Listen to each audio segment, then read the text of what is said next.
Trump America మనకు ప్రజాస్వామ్యం నుంచి పాఠాలు చెప్తే దయ్యాలు వేదాలు వాళ్ళు ఇచ్చినట్టుంటుంది తెలుగులో.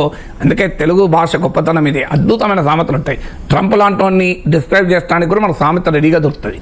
సో అందువల్ల దయ్యాలు వేదాలు వాళ్ళ డెవిల్స్ కోటింగ్ స్క్రిప్చర్స్ అంటారు ఇంగ్లీష్లో కూడా.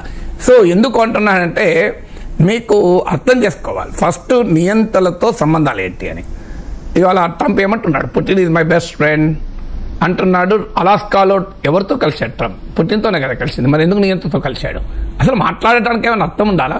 ఇప్పుడు భారత ప్రధానమంత్రి చైనా వెళ్ళి జింపింగ్ మోడీలతో కలవడాన్ని అమెరికా డైజెస్ట్ చేసుకోలేకపోతుంది. అసలు అమెరికా అజీర్ణంతో ఉరుకుల పరుగులు తీస్తోంది. అడ్డగలుగా తిని కడుపు ఇబ్బంది పెడుతుంటే పరుగులు తీస్తే వాకింగ్ తీసుకుంటాడు.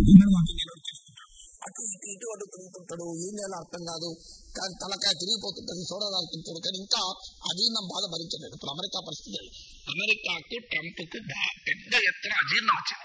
ఈ అజీర్ణాన్ని మోడీ కలిగించాడు. ట్రంప్కు అజీర్ణానికి అమెరికాకు అజీర్ణానికి మోడీ చర్య కారణమైంది. జింపింగ్ పుటిన్లతో కలవడం. సో అందులో జింపింగ్తో కలవడం, పుటిన్తోనైనా కలవడంలో ఆశ్చర్యం లేదు. ఇండియా రష్యాకి చాలా కాలంగా రిలేషన్, కానీ జింపింగ్తో కలవడాన్ని భరించలేకపోతున్నారు. కానీ నా క్వశ్చన్ ఏంటంటే, అయ్యా ట్రంప్ మహానుభావ, ఓ పీటర్ నవారో అలాస్కాలో ట్రంప్ ఎవరితో కలిశాడు? ప్రజాస్వామ్య నాయకులతో కలిశాడా, నియంత్రణతో కలిశాడా? మై బెస్ట్ ఫ్రెండ్ అని పుట్టిన ఎందుకు చెప్తున్నాడు?